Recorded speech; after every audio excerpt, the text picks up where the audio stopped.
Hello, welcome to the Haunted Storybook. Before we get to the video, please like, comment, and subscribe. Thank you.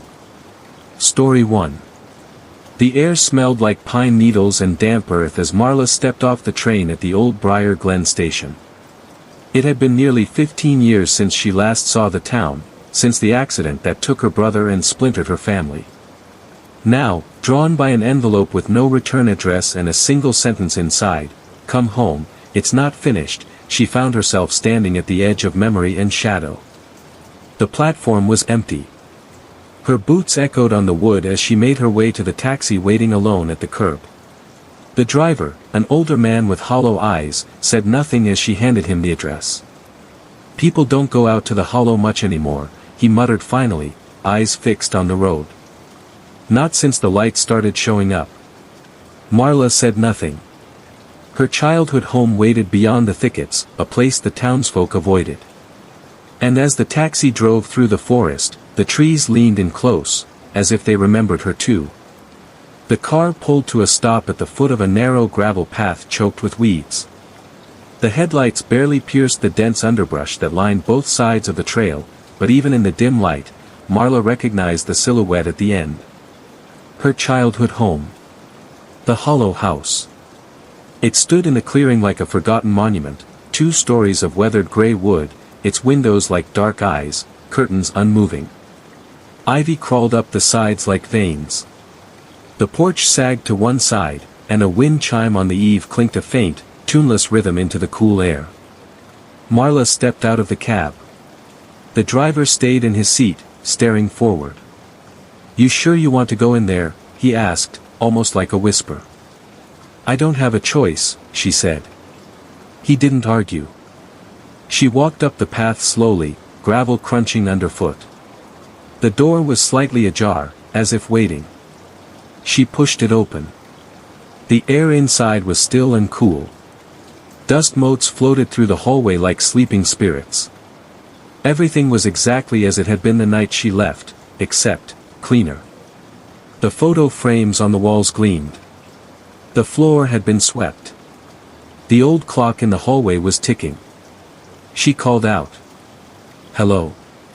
Silence. No one answered. But something had been waiting. On the table in the foyer sat another envelope, identical to the one she received by mail. Her name was written in blocky black letters. Marla.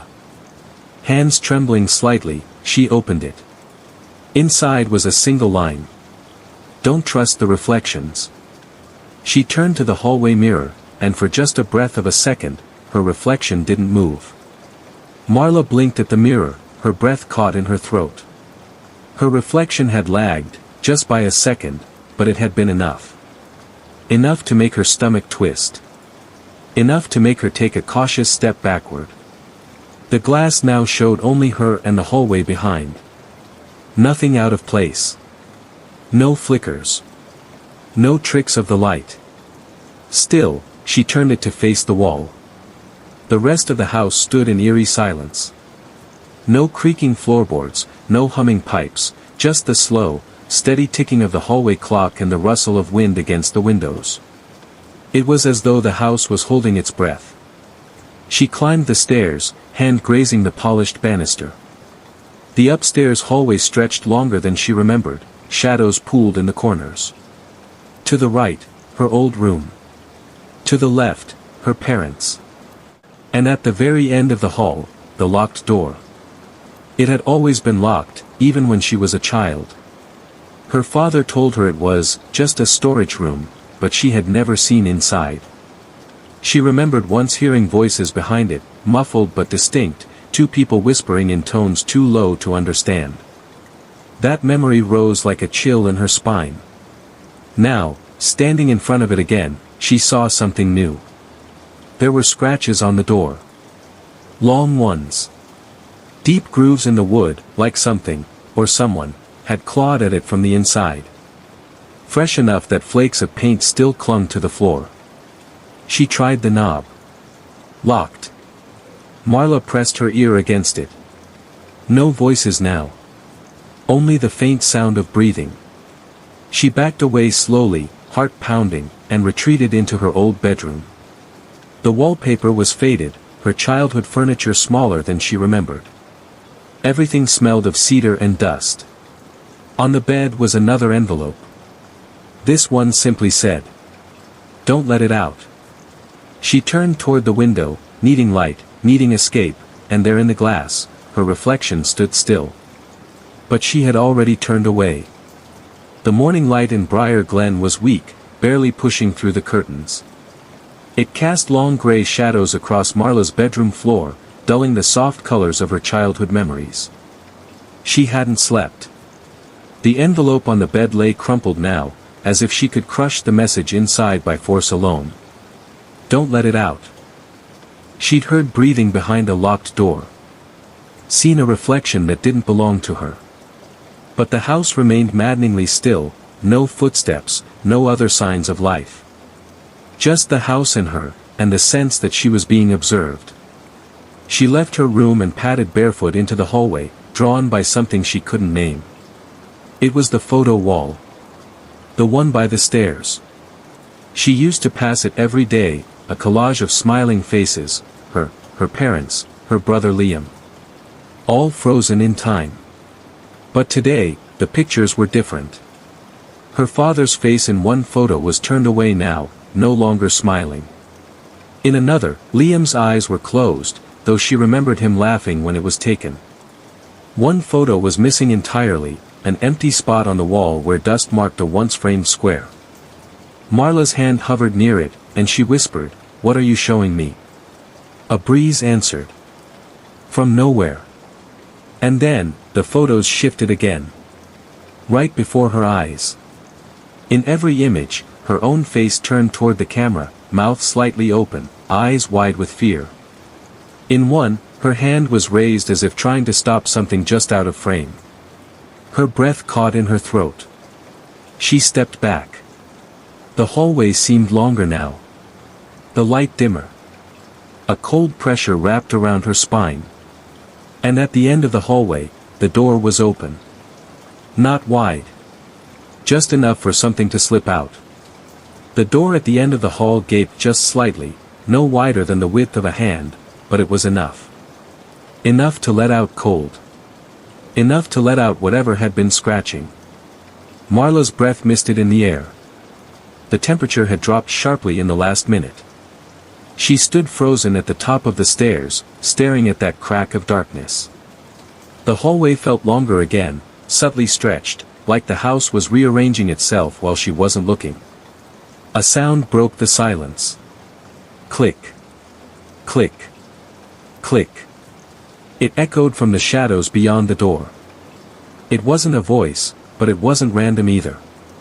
It had a rhythm. Purpose.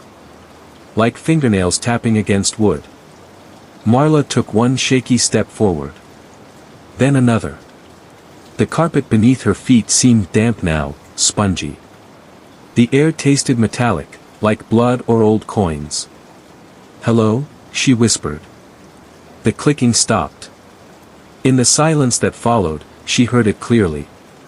A dragging sound. Something heavy. Slow. Pulling across the floor. And then. A low laugh. It sounded like her brother. No, not Liam. Not quite. She turned to run, heart thudding. And came face to face with her own reflection. But not in a mirror. It stood directly in front of her, wearing her face like a mask, smiling too wide, eyes too bright, as though lit from the inside. Too late, the other Marla whispered. And vanished. Marla stumbled backward and fell. Her head hit the baseboard. Stars danced in her vision, and as she blinked them away, the hallway flickered. And everything was back to normal. Door closed. Hall short again. Carpet dry. Except for the whisper, still in her ear. You let it out. Marla didn't leave the upstairs hallway for hours. She sat with her back to the wall, knees pulled to her chest, watching the door at the end of the hall. It stayed closed now, silent, still, but she didn't trust it. The house was calm again. Too calm. That particular kind of silence that settles over a place after something has already happened. Her headache pulsed. A bruise bloomed at her temple where she'd struck the baseboard. When she pressed her fingers to it, her vision blurred, but it wasn't from pain. There was something underneath the floor. It came as a flicker in the corner of her eye. A feeling. A sound. A sensation that the wood beneath her wasn't just wood. She shifted her position and heard it again. Creak. But not the creak of old timber. It was a whisper. Faint. Buried. She lowered her head, pressed her ear to the floor. The boards were warm. And beneath them, muffled by age and earth, a voice spoke just 3 words. Say my name. Marla recoiled. She stood quickly, heart hammering, and moved into her bedroom, slamming the door behind her. But even there, the whisper followed. It tickled the wallpaper. It slid beneath the door. It echoed inside the pipes. She needed to know. She knelt by the floor again, this time under her bed, where the wood looked slightly warped. She pried one plank up with shaking fingers. Underneath, carved into the subfloor, was a single word. Leora. Not her name. Not Liam's. But familiar. A memory stirred, something from a dream. A girl she used to see in the woods behind the hollow. A girl no one else remembered. She traced the carving gently. The floor breathed. And the door in the hallway opened again. The wind had picked up outside. It hissed through the gaps in the window frame, carrying with it the scent of pine sap and damp leaves. Marla stood in the doorway of her room, eyes fixed down the hall where the locked door had opened once again. But she didn't approach it this time. Instead, she moved downstairs, slowly, carefully, one hand trailing along the wall. The house groaned beneath her weight, like it didn't want her to leave the second floor. In the foyer, the photo wall was different again. The missing photo had returned. It was of a child, maybe 7 or 8, sitting on the edge of a pond, long black hair covering most of her face.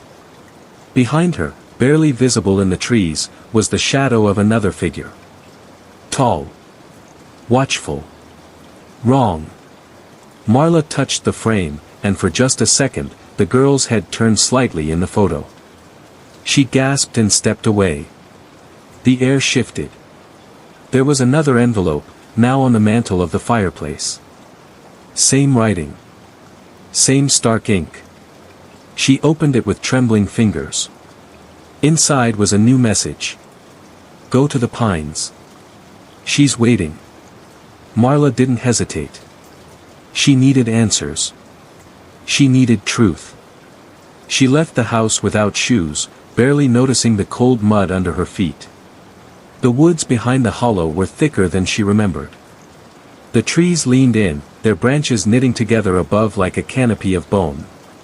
But she knew the way. Even after all these years, her feet led her down the narrow path behind the garden, through the overgrowth, past the creek that no longer sang. And there, just where the woods opened into a glade, was the old pine grove. And someone standing among them. Not a ghost. Not a memory. A girl. Her hair hung heavy around her shoulders. Her dress looked like it was from another time. She stood barefoot on the needles, and when she looked up, her eyes were completely black. Leora. Marla whispered. The girl nodded once. You left me in the story, she said. And all around them, the trees began to whisper back. The trees moved without wind. Their tall, needled arms creaked and swayed like they were breathing in unison, like the whole grove had gathered around the two of them, Marla and Leora, as silent witnesses to something long buried and waking. You left me in the story, Leora repeated, her voice like still water. I don't remember writing you, Marla said. Her voice cracked with a mix of fear and shame. I was just a kid. You didn't write me, Leora said softly. You spoke me. In the dark. Before the storm. A chill ran down Marla's spine. That storm. She remembered now. She'd been 8. Alone in her room with a flashlight under a blanket, whispering stories to herself while the wind rattled the shutters. One night she'd made up a girl in the woods. A girl with black eyes who couldn't be seen by grown-ups. A girl who waited beneath pine trees for someone to finish telling her story. "I thought you were imaginary," Marla whispered. Leora's smile was sad. "I was. Until you left the hollow and forgot. That gave me time. Stories grow here, Marla. Especially the unfinished ones." The wind surged through the grove, bringing with it laughter, high, distant, and wrong. It echoed between the trunks like children playing tag in the shadows. Marla stepped closer to Leora. "What do you want from me?" Leora reached out, pressing something into her palm. It was a key. Old, iron, with pine needles wrapped around the stem like veins. "You have to open the room again," Leora said. "You locked the rest of the story away. But it kept growing without you." Marla's stomach turned. She didn't remember locking anything. But deep down, she knew the key belonged to that door. The one at the end of the hallway. The one that breathed. "I'm scared of what's behind it." Leora looked past her, into the forest. "You should be." Then the girl faded, not like smoke, but like ink soaking into paper, gone in a blink, leaving behind only pine needles where she'd stood. Marla looked back toward the hollow house. Its attic window was glowing. And the whispers were louder now. Marla didn't remember walking back to the house. One moment she was standing in the echoing pine grove, key clenched in her hand, heart thudding with the weight of Leora's words, and the next, she stood at the base of the staircase inside the hollow house. The door at the end of the hall loomed above, waiting, silent. But now, it was different. It wasn't just a locked door. It was the door. The one every child draws in their head when they first imagine fear. The key felt heavier with each step she climbed. The house watched her. She could feel it. The floor didn't creak beneath her feet anymore. It just listened. The hallway stretched again as she approached, candles dimming as though they didn't want to light the path. She stopped in front of the door. The scratches were deeper now. The wood had blistered at the edges, like something hot had pressed against it from the other side. She raised the key. It slid into the lock with ease. Click. The door opened without sound. And inside. Nothing. No walls. No furniture. No ceiling. Just black. An endless void, framed by the doorway. But then her eyes adjusted. The room wasn't empty. It was full of pages. They floated midair, hundreds of them, maybe thousands, some typed, some handwritten, some stained, some burned. And among them were faces. People. Some frozen mid-scream. Some crying.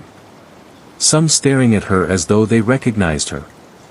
At the center of the room stood a chair. And on that chair, a typewriter. The same one from her old childhood desk, keys cracked, ribbon frayed, waiting. As Marla stepped inside, the pages began to swirl, faster and faster, creating wind from nowhere. A voice spoke from the typewriter. It wasn't Leora's. It was deeper. Older. Write it right this time. She turned to leave, but the door had vanished. No hallway. No house. Just the black, the chair, and the thousands of untold stories begging to be remembered. And one of them still had her brother's name written in red across the top. Marla stepped toward the chair. The floating pages spun faster now, some brushing past her face like moth wings, whispering names, dates, memories she hadn't lived. Every one of them seemed alive, humming with words unsaid. She sat down slowly, hands hovering above the keys. The typewriter smelled like rain and rust. Its ribbon sagged but held just enough ink to stain her fingertips red the moment she touched it. She looked down at the blank sheet already rolled into the platen. There were 5 words typed across the top. Begin again, with Liam. Her heart stuttered. Liam. She hadn't said her brother's name out loud in years. She hadn't dared. She hadn't been there the night he died, not really. Not fully. She had been hiding in the pines with her flashlight, whispering stories into the dark, just like every other night. The night he drowned in the creek. Or so they said. But her fingers hovered, then struck a key. Then another. And another. Liam never liked water. The typewriter shuddered. The room responded. The swirling pages slowed. Some drifted down gently, settling around her feet. Others vanished into the black ceiling above. One landed on her lap. It was a page from a journal. Her own. A line she'd written when she was 12. He didn't scream. He looked surprised. She shivered. The next line on the typewriter appeared by itself. Then who pulled him under? The room pulsed, like a living lung. And somewhere behind her, a wet drip echoed in the dark. She stood. Pages now lined the invisible walls of the room, displaying more moments from her life she'd forgotten or buried. Some weren't even hers. A hospital hallway. A boy hiding in a closet. A woman screaming into a dead phone. Each memory had a date, and a time, stamped at the top in red. All of them ended with one word. Unfinished. Marla turned. The chair was gone. The typewriter now floated on its own, keys clacking without her. You started this. You named us. Finish what you opened. One last page drifted down. It had a name on it. Not Liam. Not Leora. Marla. And beneath her name, typed in shaking red letters. You were never the author. You were the ending. Marla's breath hitched as she stared at the page. The weight of those words pressed down on her chest like a stone. You were never the author. You were the ending. Her mind reeled. What did that mean? Had she been playing a part in something far older and darker than a childhood game? Had the stories she whispered in the dark somehow scripted her fate, a fate she'd been trying to outrun all these years? The typewriter keys stopped clacking. The silence that followed was thicker than any she'd felt in the house. A faint glow blossomed from the pages around her, illuminating shadowy shapes in the void. Figures, faces, some familiar, some grotesque, all watching. From the center of the darkness, a voice emerged. It was neither male nor female, neither young nor old. It was the voice of the hollow itself. Finish the story, Marla. Or be trapped in the ending forever. Her fingers trembled, but she felt compelled. To close the loop. To right the wrongs left unfinished. She began typing. Liam did not drown by accident. The creek was not the end, but a beginning. As she typed, the pages glowed brighter, the faces shifting, some relaxing, some pleading. Her memories flooded back, not just the surface, but deeper things she had buried, the night Liam disappeared, the strange figures she glimpsed in the woods, the unnatural chill, the whispering pines. Her fingers raced. The shadows of the hollow took him because the story was never told. Because the truth was left behind in the dark. The blackness around her began to thin. The room stretched and the house seemed to breathe, exhaling a gust of cold air that cleared the oppressive weight. The locked door reappeared, swinging open to reveal the familiar hallway. Marla rose from the chair, clutching the typed pages in her hands. The photo wall downstairs now showed a complete family, her parents smiling, Liam's eyes bright, and herself, whole and at peace. Outside, the wind was still, the trees standing quiet sentinel. She stepped outside the hollow house for the first time in years, the dawn breaking gently over Briar Glen. The shadows had loosened their grip. The story was finished. But as she turned back, the whisper came again, soft and fading. "Thank you, Marla, until the next story." And with that, the hollow went silent. Story 2. The town of Westbridge had never cared much for the old Hollow Creek Bridge. It was a narrow span of rusted iron and rotted wood, arching over a shallow creek that twisted through dense forest like a silver snake. Kids dared each other to cross it, but most steered clear. Whispers said the bridge was cursed. It was the kind of story every small town had, something dark buried beneath the surface, something that lingered just out of sight. Ellie never believed in those stories. When her grandfather died and left her the family cabin by Hollow Creek, she saw it as an escape. A chance to breathe in the quiet away from the city's chaos, to work on her writing in peace. She arrived late one autumn afternoon, the sun low and bleeding orange through the trees. The cabin was worn, but sturdy, tucked just beyond the forest edge. The creek's gentle murmur reached her ears, oddly soothing. The first night was uneventful except for the creek's constant lullaby and the occasional creak of the old wood settling. Ellie unpacked her notebooks and lit a fire in the stone hearth, feeling the solitude wrap around her like a blanket. But then she heard it. A tapping, soft and irregular, coming from beneath the floorboards. She paused, listening. Tap. Tap. Tap. Probably just a raccoon, she muttered to herself, but the sound was different, too deliberate, almost like a code. The next morning, Ellie explored the property.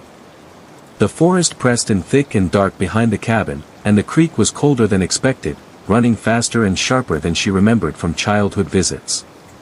Her grandfather had never mentioned anything odd about the place. But when she walked to the old bridge, she felt the air shift, the weight of something watching her. She stared at the creek, and there, something glimmered beneath the surface. Not fish, but a flicker of movement too quick to be natural. She shook her head, laughed nervously, and stepped back. That night, the tapping resumed, only louder. It was coming from beneath her bedroom floor. Heart pounding, Ellie pulled back the edge of the rug and found an old hatch hidden under the wood planks. The wood was warped, swollen from years of moisture, but a rusty latch held it shut. With trembling hands, she pried it open. A spiral staircase descended into darkness.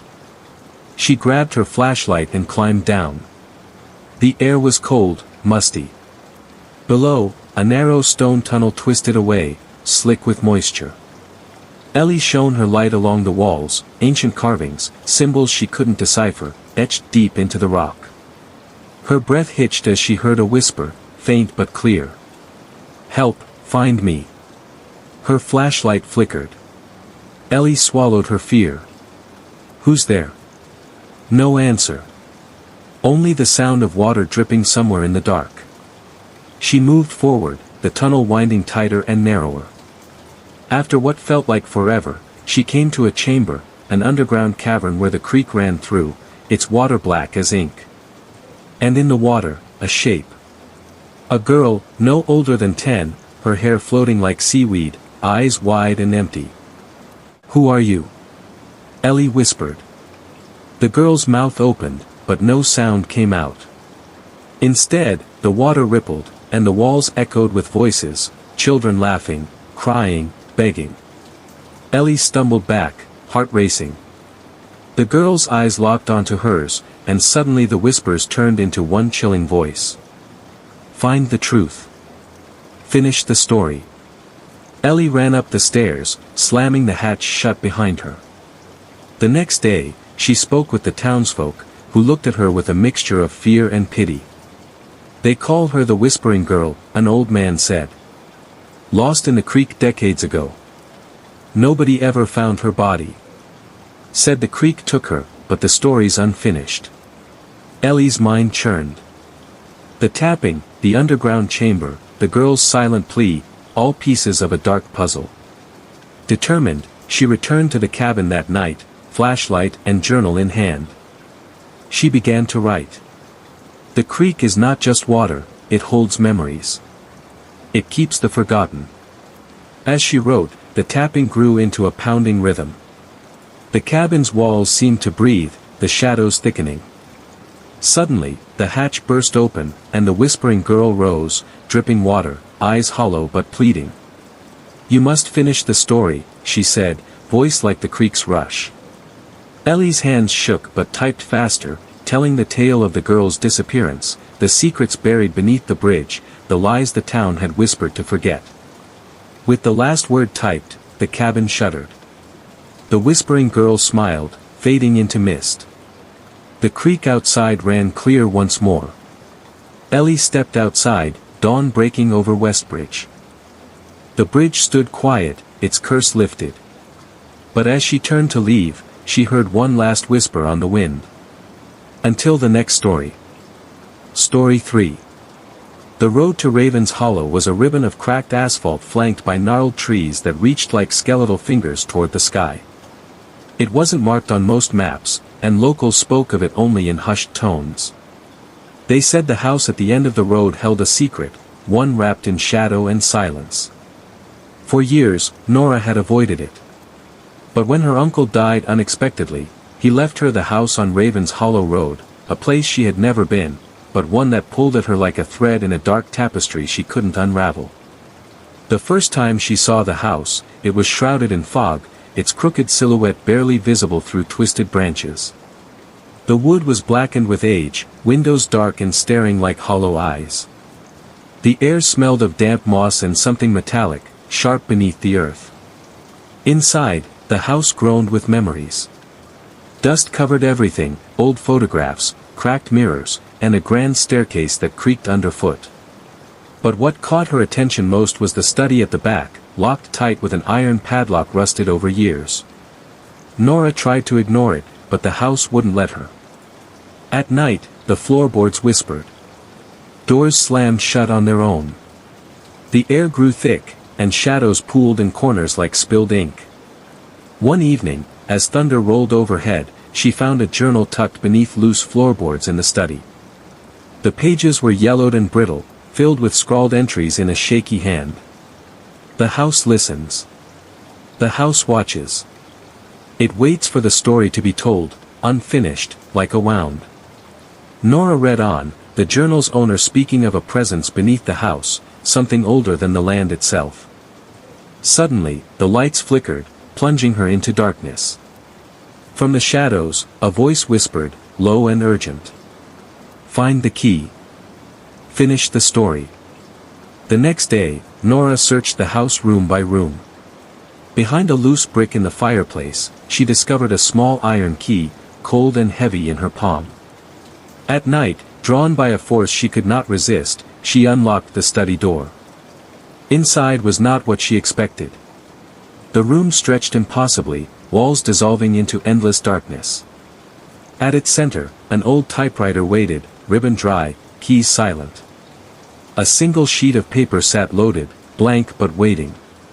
Nora sat down, her fingers hovering above the keys. The house sighed, a breath in the dark. Then the first word appeared, typed by invisible hands. Remember. Memories flooded her mind, her uncle's whispered warnings, the family's buried past, a tragedy hidden beneath Raven's Hollow. She typed the story, each word tearing at the silence. With the final sentence, the house shuddered, shadows retreating. The door appeared again, opening onto the dawnlit world. Nora stepped outside, the morning sun warm on her face. Behind her, the house stood quiet, its story finally told. But the wind carried a final whisper, barely heard. Until the next chapter.